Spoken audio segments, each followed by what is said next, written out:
komentaryo, issue,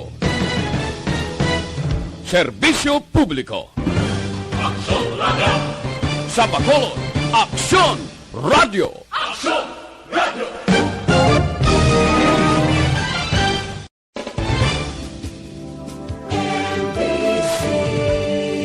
Manila Broadcasting Company. Sa Balita. Komentar. Aksyon Balita Morning Edition. Finalist Best Newscast 25th Golden Dove Awards.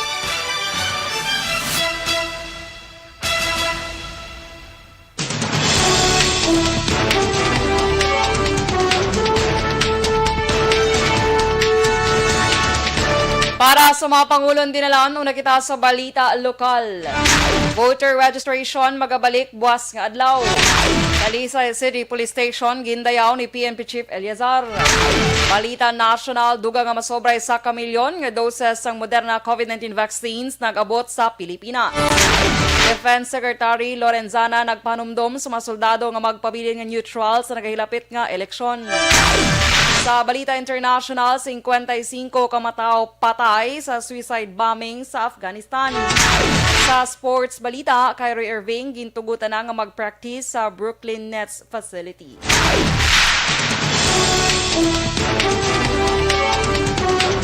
Mayong aga Bacolod, may nga Negros Occidental, kag bugos nga Western Visayas, welcome sa pagpangalagad sa Aksyon Balita Sunday Edition. Karon nga adlaw Domingo, Oktubre 10, 2021. Ini naman si Aksyon Dorel, Cabatu. Detalye sa balita lokal pagkatapos gid lamang sini.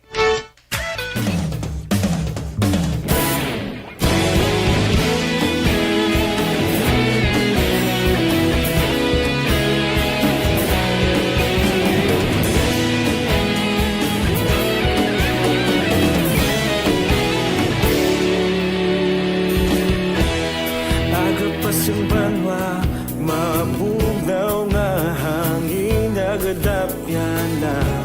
Ikaw nang ginapamati, alamon ginasandigan. Tingog sang probinsya, kamatuuran ginapalap na. Minsay nga may dala, paglaong kag kasanan. Tinuig na nagligan, ikaw gihapon ang ako nga istasyon. Sa pagbutlak sang adlaw, sa pagtuhaw sang biton. Mga balita nga dala inspirasyon. Aksyon Radio, Bacolod man sa gihapon. Padayon Aksyon Radio, Bacolod saludo sa imo. Padayon Aksyon Radio, salamat sa pagserbisyo. Patas kag balanse, matuod ng mensahe, wala sang hinadampingan. Padayon Aksyon Radio.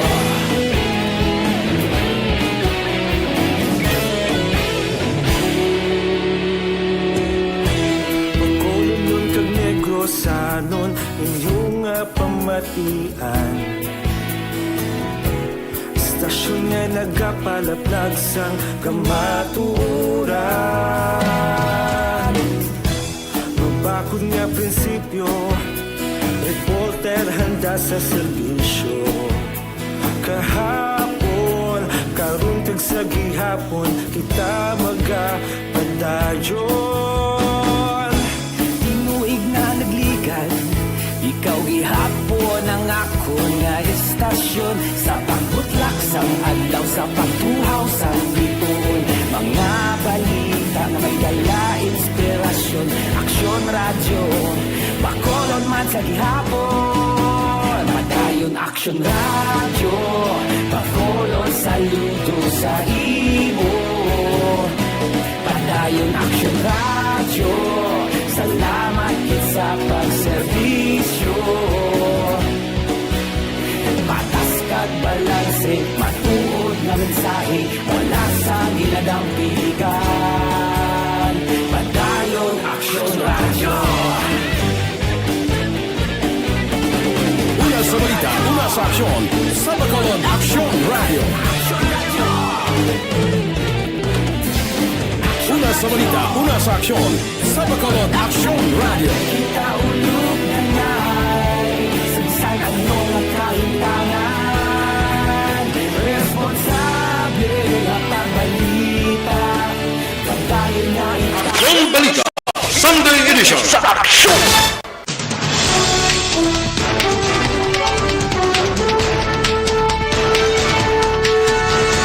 Lasay 5 Aksyon Radio, Philippine Standard Time. Pabalik sa Aksyon Balita, Sunday Edition. Detalye sa balita lokal.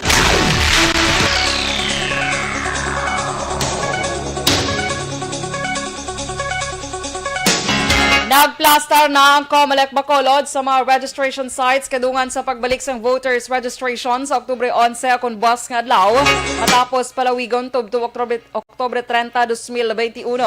Sa interview sa Action Firing Line, ginpahayag ni Comelec Bacolod Election Officer Attorney Katrina Canya sa Oktubre 11 tubtub 13 sa SM City Mall ang registration, Oktubre 14, 18 kag 19 sa Ayala Malls, Oktubre 20 tubtub 22 sa Robinsons Mall.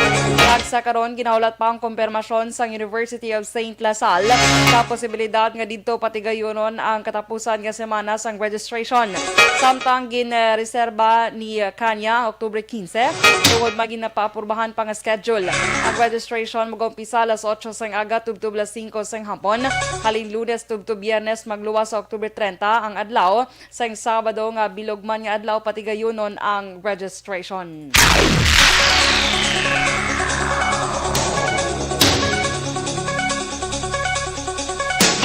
Gindayaw ni PNP Chief Guillermo Eleazar ang Talisay City Police Station matapos iya inigin bisitahan sa pagpadulong sa Negros Occidental kahapon nga adlaw Sabado. Si Eleazar ang nag-abot sa Silay Airport halin sa probinsya sang Guimaras malauna sang hapon Sabado. Kagilayon nga nagdiretso sa Talisay City Police Station. Inspection ni Eleazar ang pasilidad sang Talisay PNP. Sa speech ni Eleazar sa command visit sa Nokpo, iya ginpahayag na matinlo ang Talisay PNP sa gwa lakip man sa sulod. Ginpahayag man sang PNP Chief very good kun ang Talisay PNP ang magaserbi nga standard sang police station sa bugos nga Negros Occidental. Suno kay Eleazar, iya ginapakita ini sa kapulisan bangod ang pagpaninlo ang refleksyon sang disiplina.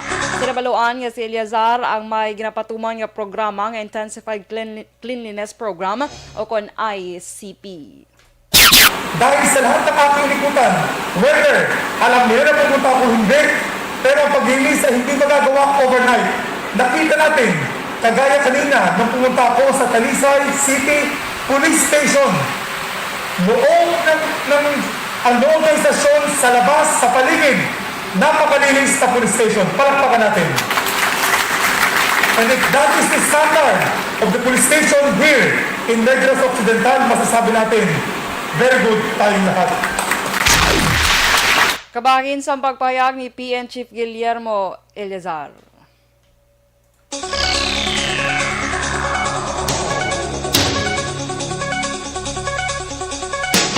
Angot sa mga balita, nagpasalamat naman si Major Jigger Jimeno, hepe sang Talisay PNP sa local government unit sang Talisay, iya kapulisan kag mga stakeholders matapos nagindayaw ni PNP Chief General Guillermo Eleazar ang ilang pasilidad. Pero kay Jimeno nangin madinalagon ang inspection ni Eleazar sa ilang pasilidad ka nagakalipay matapos nga nakapasar ang ilang stasyon sa standards ng PNP Chief.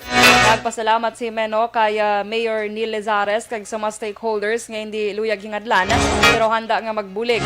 Sila kay Jimeno, makaduwa na ka beses nga na-postpone ang pabisita ni Eleazar kay nagpahayag na preparado sila sa posible inspection. Samtang ginpahayag ni Jimeno nga iyaman ginpakita kay Eleazar ang operasyon kontra drogas ang Talisay PNP na mas nagdabo subong nga tuig ikumparar nagligad nga tuig. So naging madinalagon kit successful lang ang inspection ni CPNP. Kami lipay gidi. Siyempre daw no bala nga ma-recognize man ni CPNP ang effort naton. Ang pagpahayag ni Talisay PNP Major Jigger Jimeno.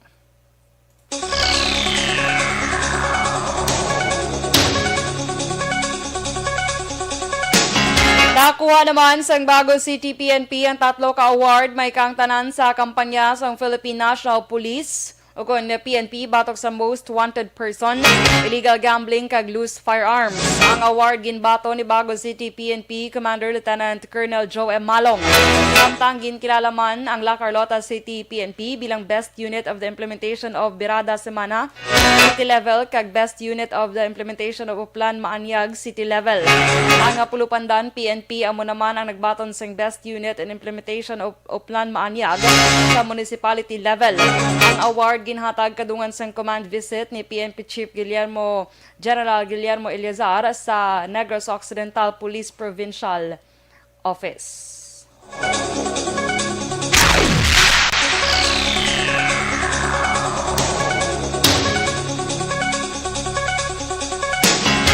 Sa iban nga balita lokal, ginklaro naman ni CDRRMO Cluster Head Executive Assistant Joe Marie Vargas nga ang kawadon sang bakante nga lugar sa hospital ang isa sa nagapangunang rason kunya mayara sa natabo nga backlog sa trabaho kag operasyon sa extraction team. Pero kay Vargas nagtaas ang kanamuon sa mga individual nga nakaangkon sa severe nga kondisyon. Rason nga ini sila ang nagakinahanglan man sa nagakaigo nga pagtatap sa mga hospital. Dugang pa ni Vargas bastante ang isolation facilities nga ginprepara sa syudad para sa mga nagpositibo sa virus apang ini ang para lamang sa mga asymptomatic ng mga pasyente nga mayara sang mild symptoms. Ginkalipay man sini nga apisar sang masako nga trabaho sang iya personnel nga naka-assign sa extraction team wala naman sang bisan isa nga natapikan sang amo nga balatian.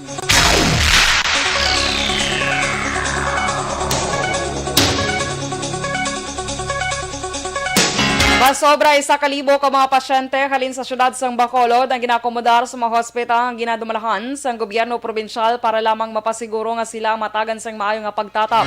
Suno kay Provincial Administrator Attorney Ray Frando Diaz II, damo sang Bacolod noon ang masami nga nagapangayo sang bulig sa gobyerno provincial tungkol sa kulang sang hospital sa syudad. Sa report sang 3 ka mga district hospitals halin Enero tubtob Setyembre 2021, 839 ka mga residente sang Bacolod ang na-admit sa Tresita El Halandoni Provincial Hospital. Sa syudad sang Silay, 159 sa Cadiz District Hospital. Kag 95 naman sa Valladolid District Hospital.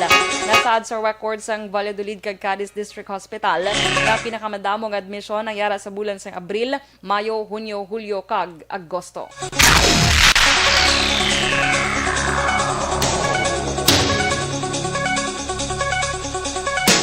Kag sa katapusan nga balita lokal, gindala sa Riverside Medical Hospital ang isa ka lalaki matapos nga gintiro sang riding in tandem suspect sa Gate 2 sang Bredco Port, Barangay Yesay, Syudad sang Bacolod, takla 5:30 sang hapon Sabado. Ginkilala ang biktima nga si Joel Go, 31 anyos, residente sang Purok Masagana, Barangay Yesay, sa Amumanya Syudad. Kaya Captain Paul Vincent Pendon, ang hepe sang Police Station 2. Kalakat ang biktima upod ang abyan nga si Jerson J. Havian, residente sang Purok Lampirong, Barangay 2 sang natabo ang insidente. Dugang panipendon ang biktima nakaangkon sang pilas sa likod kag tuo nga tiil samtang nakaluwas naman si Havian matapos makapalagyo. Sulo kay Pendon hindi pa ma-establishar ang motibo sang pagtiro samtang padaan pa investigasyon. Sa record sang Police Station 2 ang biktima ang anay preso gindakop sa Agosto 3, 2021 ka nakagwa sang Setyembre 21, 2021 bangod sa kaso theft sa Police Station 1. Sang nadakpan man akon 2020 o kung tuig 2020 sa nadakpan man ang biktima bangod sa illegal gambling.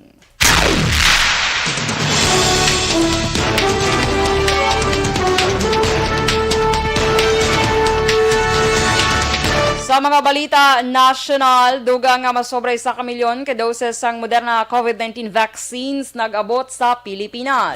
Defense Secretary Lorenzana nagpahanumdum sa mga soldadong magpabili nga neutral sa nagahilapit nga eleksyon. Detalye sa balita national pagkatapos gid lamang sini.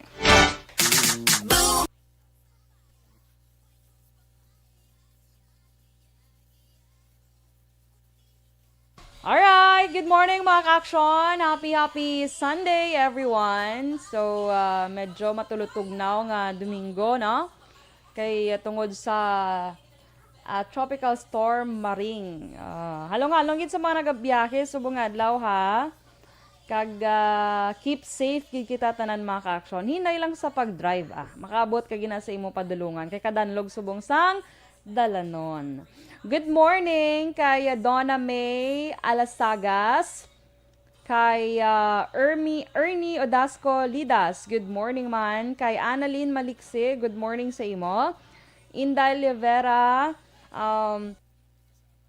good morning Bacolod. Happy Sunday there, and we are Saturday here in Los Angeles, California. Uy, good morning dra sa inyo, Ma'am Inday Livera, and happy Saturday dira, no? Sa my Los Angeles, California. It is lovely to hear you, Bacolod, guys, again. Yes. Thank you. Lito Dayap, good morning, man. Nonoy Elmer Eliano, good morning sa imo. Kay Ma'am Van.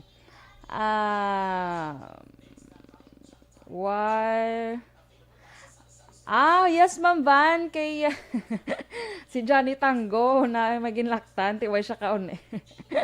Way kaon air si Johnny Tango, subo na out of town siya. Tsaktogin na imo pakot. Yes. Watching from Paniera Resto. Kami kita sa screen. Hey, yes. Sige, Ma'am Van and Doc Matt Mayo, good morning. Good afternoon, dragli sa inyo. Diding Alojamiento, good morning, man. Naga-monitor kami di sa Barangay Antipolo, Pontevedra, adlaw-adlaw. Alojamiento family, salamat, God bless us all. Sir Mililio Ligo, good morning man. Si Jonah Perez sa Lundagit, good morning man. Kag sa tanan nga pamati sini nga balita from Saudi Arabia. Yes, good morning sa imo. Halong gidra sa may Saudi Arabia, Miss Jonah. Kaya Ma'am Ana Sinoro, good morning sa imo. How are you? Atia Kim Iriman, good morning. Watching from Mursha. Atia, imo to bago nga Facebook ang Atia Kim or Kim Atia to? Imo to, please confirm. Thank you so much. Standby for Balita National. Ay hatid sa inyo ng ACS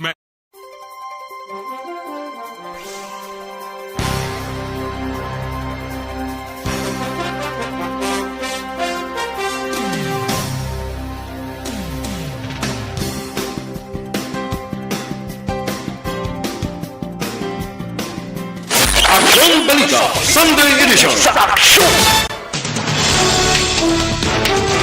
Last size, 17 Action Radio, Philippine Standard Time, pabalik sa Aksyon Balita Sunday Edition. Detalye na sa Balita National.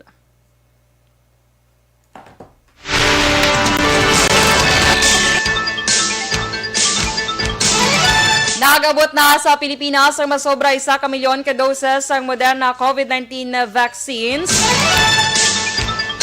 Kahapon nga adlaw Sabado, ang bakuna nag-abot sa Ninoy Aquino International Airport Terminal 1 sakay sa China Airlines Flight C1 or CI-703 sa 1.36 milyones ka doses na gin-deliver. Ato sa gobyerno ang 885,700 kag 477,600 naman sa pribado nga sektor.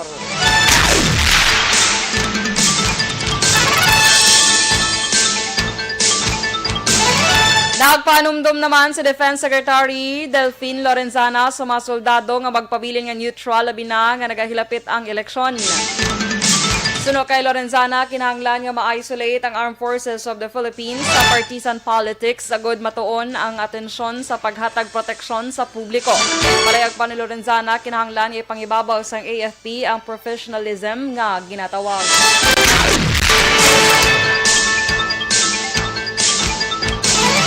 Nagpirma sa kasagdanan ng Department of Agriculture kag Bureau of Customs angod sa pagpatuman sang bago nga pagsulundan angod mapunggan ang pagpalusot sa agricultural commodities. Sunod sa DA, nakasugtan ng Agriculture Secretary William Dar kag Customs Commissioner Ray Leonardo Guerrero nga pabaskugon ng second border inspections kag magtukod sang technical working group agod i-review ang 15 anyos nga guidelines kag procedures sa pag-uyat sa imported food items. Kamunahan ang TWG o konsang TWG nanday Agriculture Assistant Secretary for Regulations Liza Batad, co-chaired by DA Assistant Secretary for Economic Intelligence Federico Laquiste, DOC Deputy Commissioner Intelligence Group Raniel Ramiro, kag Assistant Commissioner for Post-Clearance Audit Group Vincent Philip Maronilla.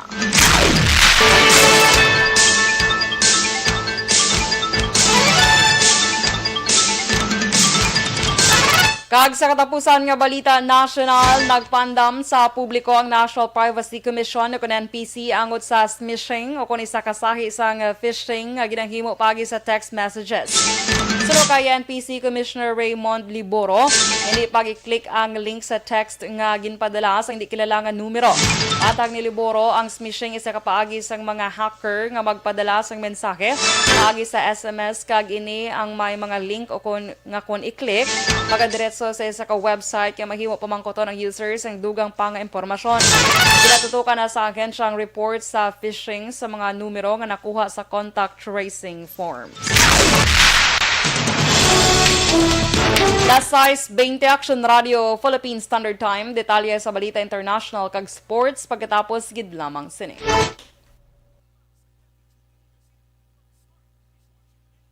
Alright, so good morning naman kay Juvie Monares, kay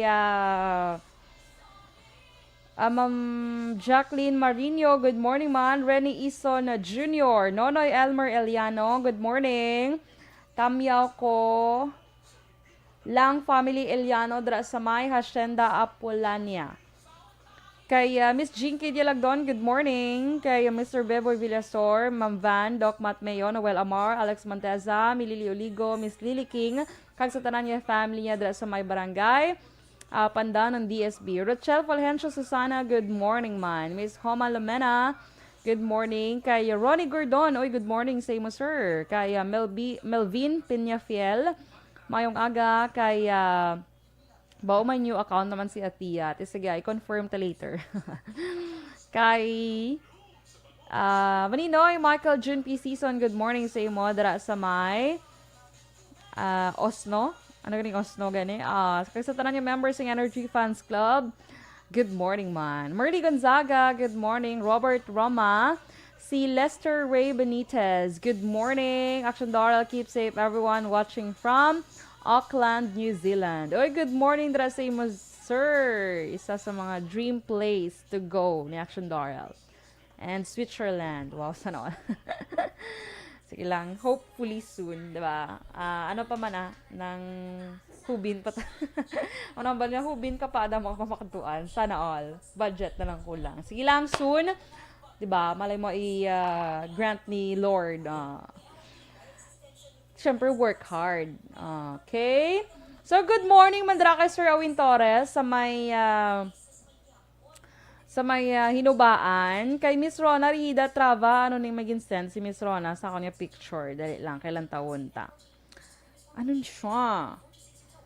Wow, may ano sila, may business na subong si Miss Rona, karinderya. O sa mga, sa mga makadto sa Valladolid. Visit ka mo sa karinderya ni Miss Rona Rihida Trava. Kanamit sa mga foodie o ginsend sa akon. Di niyang location, Miss Rona. Yes. Yes, good sir, soon. Kay Sir Leo Talaban sa La Castellana, good morning man. Kay sa tanan nga nagapamati sa Alagad Radio, good morning sa inyo. Kay Kagawad Milagros Alit Dra, good morning, Gid. May lang pagpamati man and pag-monitor sa Aksyon Radio Bacolod. Sir Noel Amar sa may Canada, good morning dra sa imo, sir. React lang si Sir Noel sa ato niya story. Kay JM Baikin, good morning man. Sige, stand by.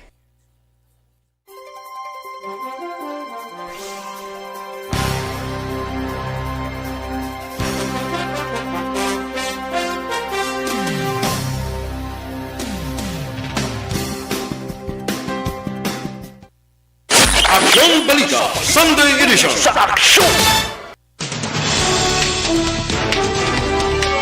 Last size 24 Action Radio Philippine Standard Time. Pabalik sa Aksyon Balita Sunday Edition. Detalye na sa Balita International.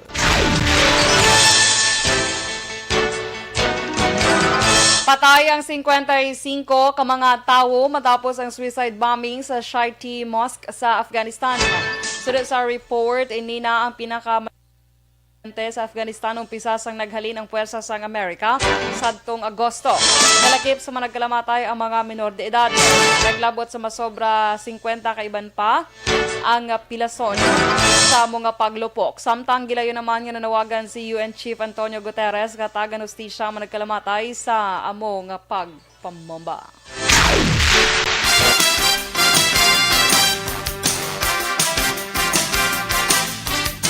Kag sa ato naman nga sports balita, gintugutan naman ang NBA superstar nga si Kyrie Irving nga mag-practice o kung maka-practice sa ilang team facility sa Brooklyn. Apang hindi sa gihapon ini maghampang kaangin na lamang sa New York kag home games kung mag-aumpisa na ang season bangod wala pa ini sa gihapon nagpabakuna batok sa COVID-19. Pero sa team ang pasilidad nila sa Brooklyn ang makabig nga pribado samta ang pila sa mga estado sa Amerika nag-istrikto sa mga hindi bakunado.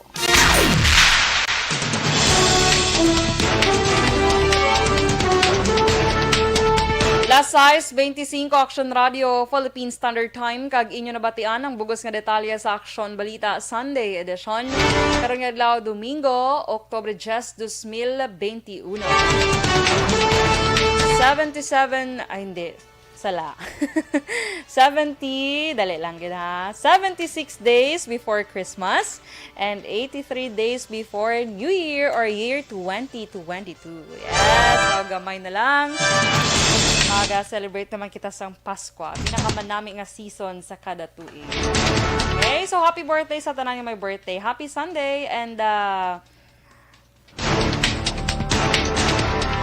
yes, so sige, see you tomorrow. God bless us all. Stay safe. Hindi naman sa Aksyon Dorel Cabatu. Una sa balita na sa Aksyon sa Bacolod, Aksyon Radio.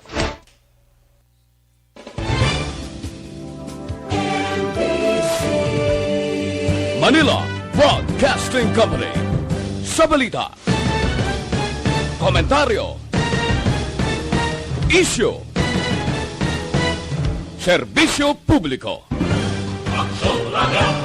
Sa Bacolod, Aksyon Radio. Aksyon Radio!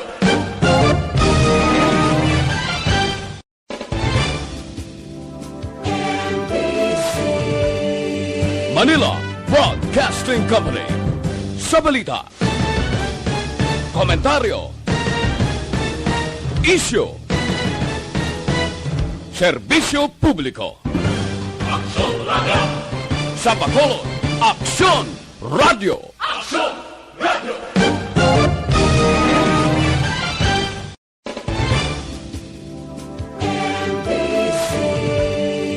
Manila Broadcasting Company. Sa balita, komentaryo,